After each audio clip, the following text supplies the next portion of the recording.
Body camera video obtained by KXAN shows a Texas trooper using Signal, an encrypted messaging app designed to automatically delete messages to communicate with federal immigration officials minutes before he detained a high school senior on federal immigration violation charges. This week on Inside the Investigation, investigative reporter Kelly Wiley explains the legal and ethical concerns raised after the discovery and the agreement between ICE and state law enforcement that made the arrest possible. Welcome to Inside the Investigation. I'm investigative reporter Matt Grant, filling in today for my guest Kelly Wiley, who sits across from me at work and is now sitting across from me here today and is going to be joining us for this special episode. Thanks for being here. Thanks for having me. Long commute to get from the desk to the table, right? Yeah. So you did this outstanding investigation that we want to talk about today. Earlier this month, you discovered body camera video that showed a Texas Department of Public Safety trooper using Signal, this encrypted messaging app where messages can delete after 30 seconds. To communicate with what appears to be federal immigration authorities during what was supposed to be a routine traffic stop. Before we dig into this a little bit more, can you explain what you were looking at in the first place with this body camera video? Yes, so we'd been investigating a traffic stop that turned into an immigration arrest. And the subject of that arrest was a 18-year-old Austin Independent School District student. He was a high school senior, a varsity soccer player. He was weeks away from graduating, and this is a story that really grabbed the attention of people in the Austin community. This was a student, and there were a lot of questions around, the nature of how he was detained by ICE and whether or not he would be able to walk the stage and graduate. And I think also maybe a larger conversation around, did this student match the profile of the worst that we heard the Trump administration describe they were going after with this immigration crackdown? So we've been reporting on his arrest. He'd been in a detention center for several weeks, and he'd actually been just released right before we got a copy of this video. So the story was sort of resolving itself in some senses, in that he was no longer in the detention center. The immigration judge, a U.S. district judge, had ordered him to be released because, in the judge's words, he didn't present a danger to the community. He had been complying with the prior conditions of his release, and they'd even expedited the hearing with the judge because of his upcoming graduation. And so that was sort of the backdrop of why we requested the video. We'd requested it while he was still detained, and we ended up getting it, like I mentioned, once he was released.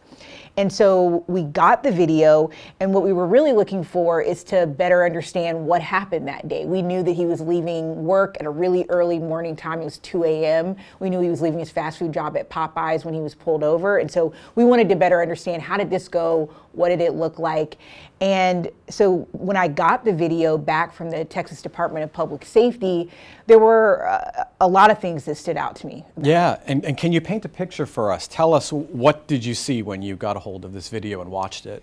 Right, so it started how any traffic stop normally would if you've ever been stopped. The DPS trooper pulled over, and it starts as he's getting out of the car to go up to the window of Luis Fernando Cabrera Chavarria. And you see Luis, this 18-year-old, with his hands up on the wheel really tight, waiting for the trooper to come up to him. The trooper tells him why he stops him. He said, "I stopped you because of an expired registration." And they start to have a conversation. It was pretty level-headed, this initial conversation. The trooper asked him, do you have a license? Luis says, I do, but he gives him two different school badges. So like what you would wear to school to get in, has your picture and your year and where you go to school. One was from a school that's not in Austin, and one was from Northeast Early College, where he is attending, or was attending. He's actually graduated now.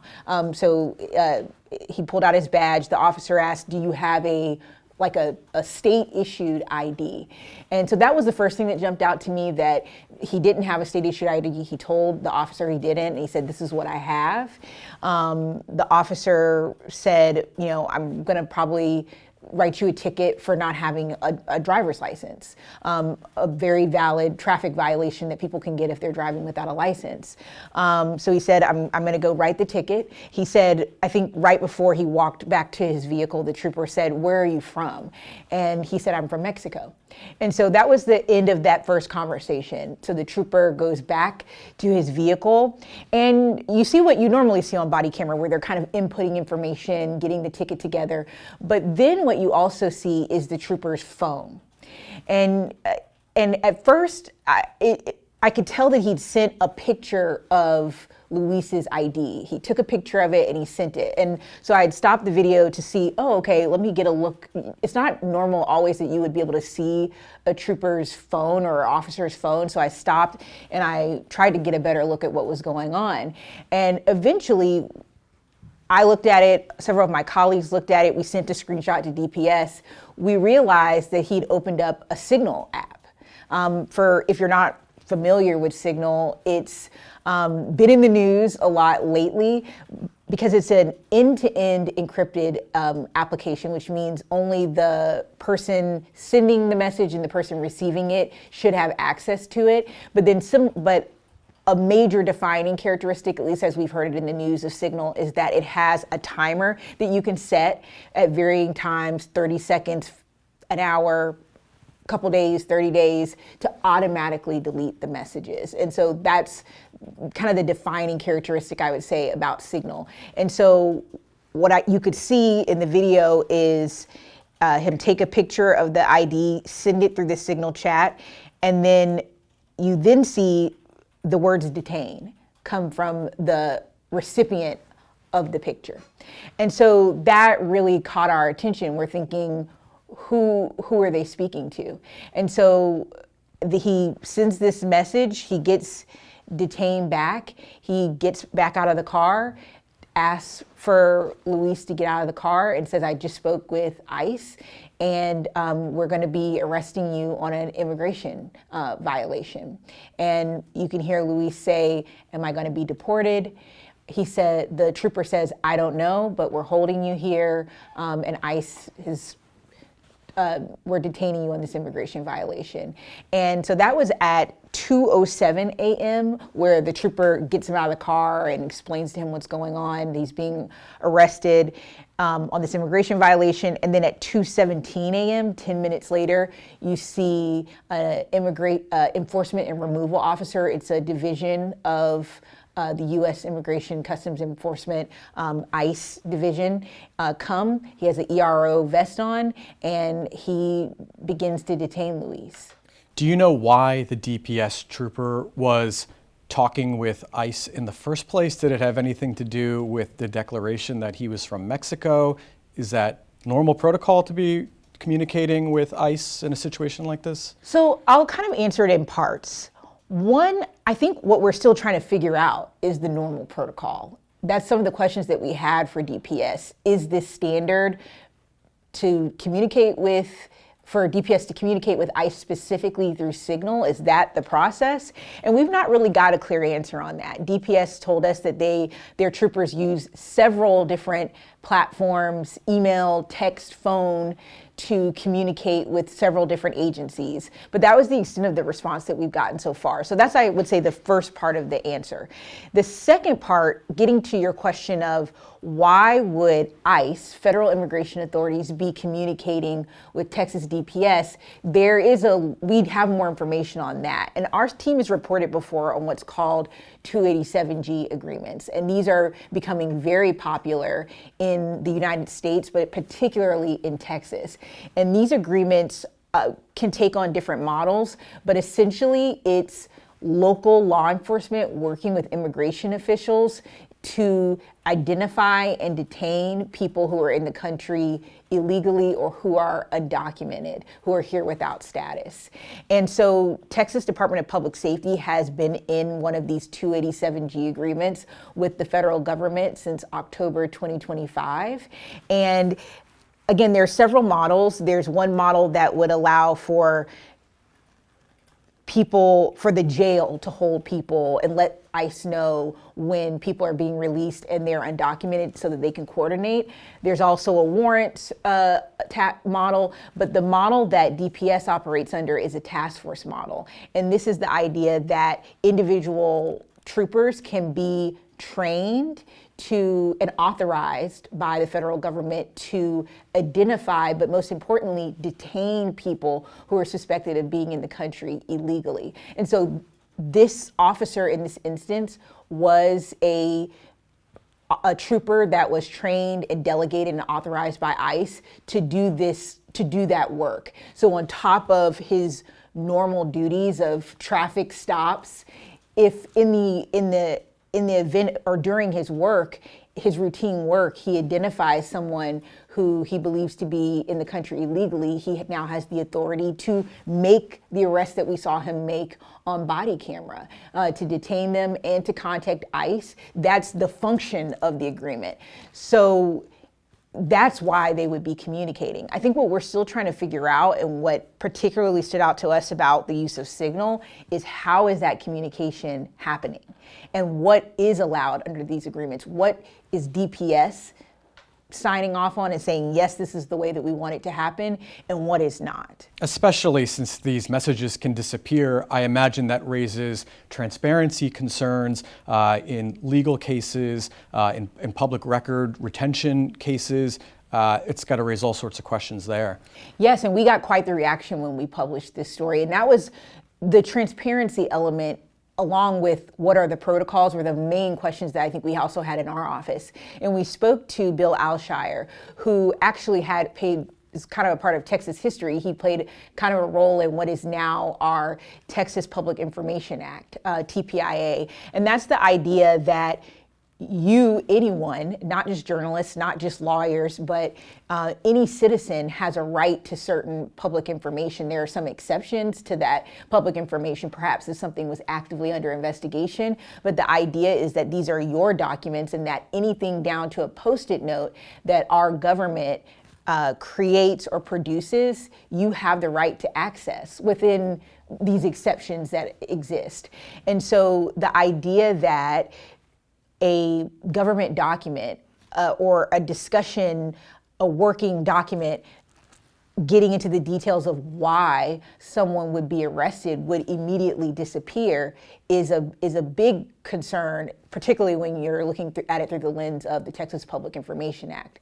Now, what we still don't know is whether or not Signal has the function to delete things, but we're still not sure if or when or at what time the messages that this trooper sent were deleted. That's still some information that we're trying to better understand, and we're putting in public information requests to understand that better ourselves. I know the case has received a lot of attention, a lot of anger from friends and family in the community. What has DPS and ICE said about this case? We reached out to ICE and they have said nothing. They have not responded to us at all about their protocols, how they expect their agents to communicate with local law enforcement, with Texas Department of Public Safety troopers who are authorized under this agreement. From DPS, I mentioned earlier, we sent a screenshot and several questions. We showed them. Mind you, we got the video from them. So we got the public information requests we sent to them, and the video came from their office. But after reviewing it, we sent a screenshot of the exact moment where we could see Signal being opened and what the message looked like, and we explained what we were seeing and what questions we had, and we've asked follow-ups. But so far, the only response that we've received is that troopers use a variety of methods to communicate with several different agencies, including phone, email, text. So where do things stand now? I know you'd mentioned he had graduated. Is there still a threat of deportation? And are there any other lingering questions that you have that you'll be following up on? As far as Luis, he is personally in a much better spot. He is no longer in the detention center. He was detained on May 1st. And on May 20th, I mentioned that the judge, after reviewing his case and hearing from his attorneys and the federal government, and also reading these letters of support from his principal, from his teacher, from his church leaders about his character and who he is as a person, and reviewing, again, the facts of his case. The judge ordered that he be released within 2 days, I think, of that order, and he was released that day by ICE. His sister sent us a video of them reuniting, him reuniting with his 2-year-old nephew. He lives with his sister and his nephew. He graduated, I'm going to say, to be safe, like maybe a week or so ago, and there were several pictures of him crossing the stage. The local newspaper, the Austin Statesman, did a profile on him and his thoughts around getting to this point. We knew from his attorney that he had taken his final exam in the detention center ahead of graduating, to keep on track still with that hope of graduating, and he was able to achieve that goal that he had. As far as what happens next for him, this portion of it is resolved, but he's been in the country since he was 11 years old. His family has been seeking asylum since then. He's now 18. And so that case, his asylum case, is still ongoing. And so it's yet to be determined what the outcome of that will be, whether he will be allowed to remain in the country, how long that would take to come to that decision, or if he would be ordered to leave the United States. So that still remains to be seen. As far as additional questions that we have, what we want to know on our team is, A, what's the reaction to this? What's the fallout? And that's what we're still trying to understand. Were there consequences for this officer, or was he operating totally within what he's allowed to do? What is laid out for standard protocol within the 287G agreement? The 287G agreement has a lot of details in it, and we've been able to read over it, but it doesn't necessarily get down to the minutia of how will the trooper communicate with ICE? What are the approved modes of communication? I think one thing that was raised by Bill Alshire, who is a big advocate for the Texas Public Information Act, and again had a part in creating it and crafting that for our state, is, he believes that it should be illegal for a law enforcement officer to use Signal in this way when talking about his business. And so one thing I'm curious about is, will that come up at all in the next legislative session? As it stands, using Signal isn't necessarily illegal. Deleting a public record is illegal, but again, we're trying to work out what actually happened. Why would he use Signal? What was the time frame for whether it would be deleted? Will our public information requests come back, and will we be able to get those records? That will also be telling if there's still a record to get. So those are some of the questions that we have. And in our office, if anybody's familiar with our undocumented reporting and the reporting that we've done since then, we're very much trying to better understand how 287G is playing out, not just with the Texas Department of Public Safety, which is a large state-level organization, law enforcement organization, but also how is it playing out in these smaller municipalities and these smaller agencies. Police departments, sheriff's offices all across the state are utilizing these agreements. So we're trying to better understand how they're being used and what that's looking like for the areas where there are agreements. Well, Kelly, I know you'll stay on top of this and be continuing to ask these questions, as will our team. Thank you for joining us. Really outstanding reporting. You can watch all new episodes of Inside the Investigation on the KXAN Plus app every Friday starting at 1 p.m. Just search for KXAN on your preferred streaming devices such as Roku, Apple TV, and Amazon Fire TV.